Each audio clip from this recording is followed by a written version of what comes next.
And we're just going to wait just a couple of minutes. I'm having dinner tomorrow night with an award-winning documentary maker, and I'm taking him out to sit out. And the reason actually, I won't say any more than that because he might listen to this. Good point. I'm just here with Brian Hughes, the chief executive of the WAI ORA SPA, Lakeside. Brian, I only met you on Saturday, which seems a long time ago now. I kind of feel as if I've known you forever. You know? Yep. I tell you what I remember you telling me the other day.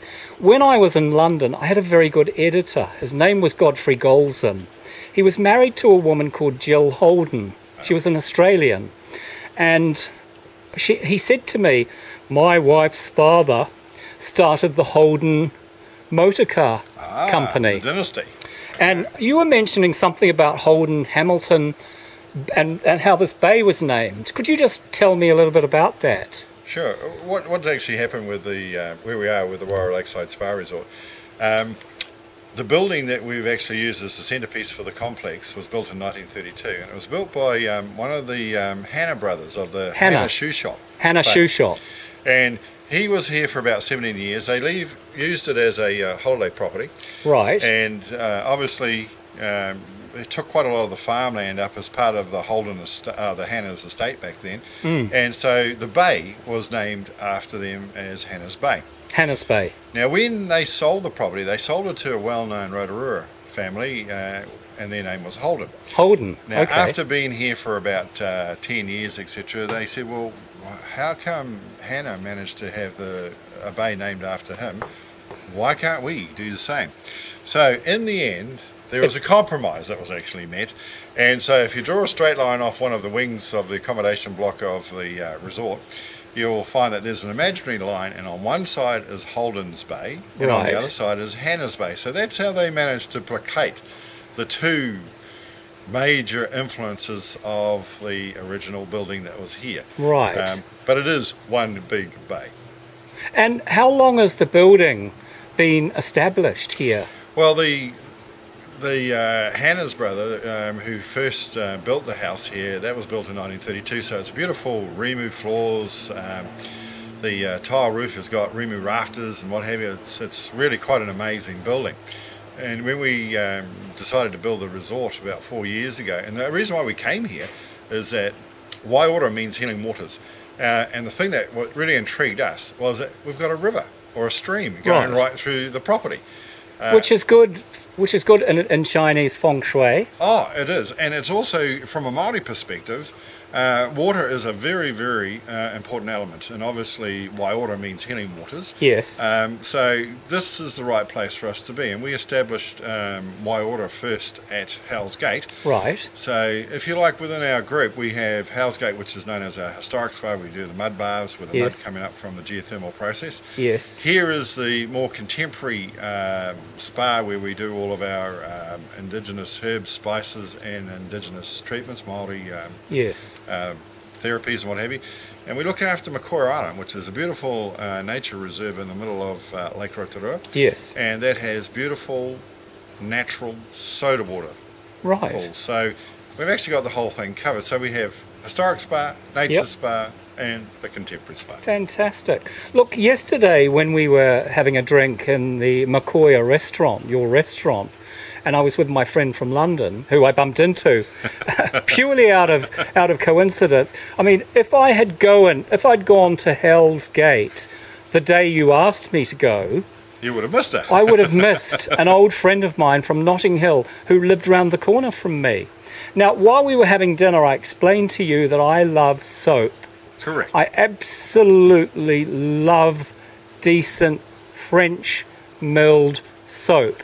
And yesterday, Jay doesn't know this, I spent almost $500 at the Polynesian Spa, spoiling ourselves and buying different products from all around the world. Candles, incense, men's shower stuff, loofahs, and a few other products. And you said to me, Well, you've tried all those soaps, and I know you love verbena, but have you heard about our soap? And maybe you could hold it up and show us. Well, this is a little bit different. And as I was explaining to you last night, because I love a challenge. Yeah. And the reason for this one is that we made up a mud soap, which is based on the muds of Tikiteri, or Hell's Gate, as it's known now. Right. And the mud of Hell's Gate has really got some amazing properties. But when we put this together, we put together a whole lot of different elements that make New Zealand really unique. And so that was obviously the Manuka honey. Yes. Our New Zealand milk. Yes. Which, obviously, if you want to do the Cleopatra thing, this is what you should actually look at. And we combine that with the mud and put it all together. And the soap that we created is quite an amazing soap. A lot of our local people actually come into the shop and say, look, where is that medicine soap? Because unlike a lot of soaps, which are not very good for skin conditions like psoriasis and what have you, this is very, very good. And what we've used to perfume the soap and our product range is a rose. A rose? That's right. And the rose, because people say to me, why on earth a rose? And we've tried to make this very much contemporary to New Zealand and obviously to Tikiteri or Hell's Gate. And the rose was because in about 140 odd years ago, we had the first magistrate for Rotorua, who was an Englishman. And he used to go out by horseback all the time to see the waters and take the waters, etc. And he'd drag his poor wife with him all the time. Right. Now, he would drag her out during the weekends, and she would be camped out there, and she was feeling a bit homesick for England. So our ancestors built her a whare.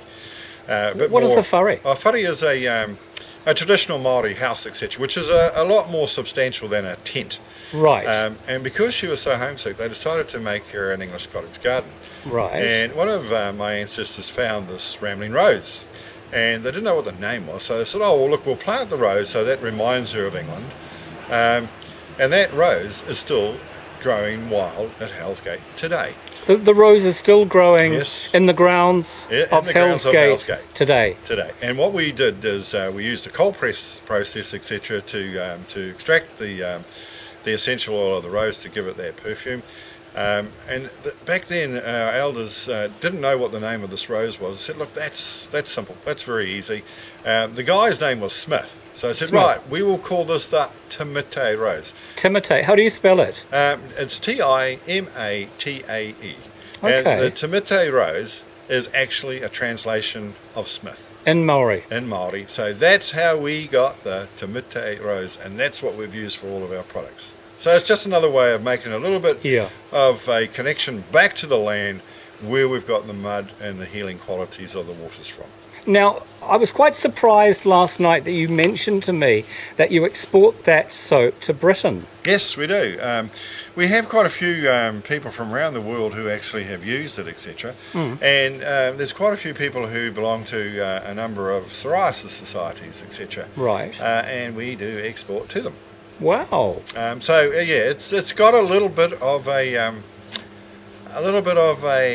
following around the world. I wondered if you'd mind just picking up the soap again and moving it towards the camera. That's what it looks like. So yes, really a little bit different. And it's, Alite? Yeah, now it could be Alite or it could be a light, because if you look at how it's actually done as the with the macron on top of it, etc., and the macron was done as the logo. Now the logo for Alite looks at the swirls of the mud pools and the steam coming up from it. So that's how we came up with the actual symbol.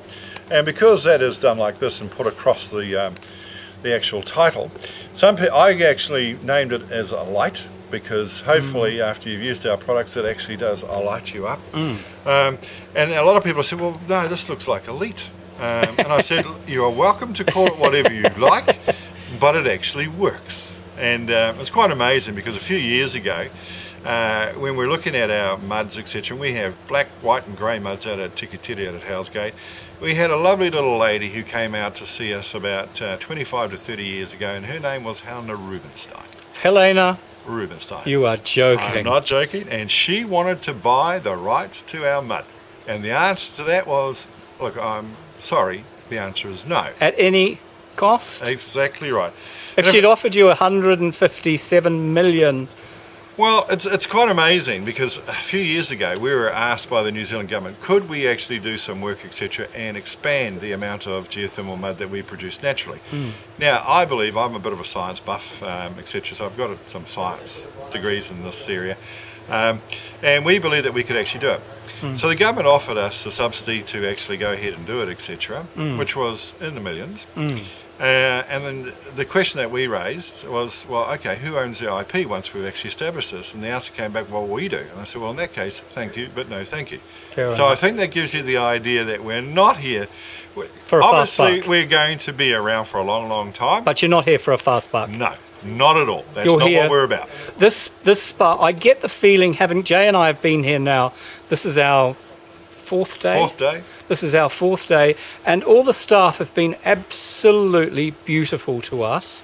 I've been hearing about your All Black lust, and in fact, I was going to email you a photo that I took of Richie McCaw for you to have a look at, because I once went to an All Blacks thing and we took photos of lots and lots and lots of All Blacks. Half of them I didn't even know who they were, because I hadn't been in the country very long. It's not that I'm not a rugby fan, because I am, but because I'd been out of New Zealand so long, I honestly had lost contact with the All Blacks. So I think we've got another connection there, Brian. Oh yes, and if you come and have a look at our collection of All Blacks jerseys that are I've been there and done that. It is quite astounding. Your colleague has talked me through them.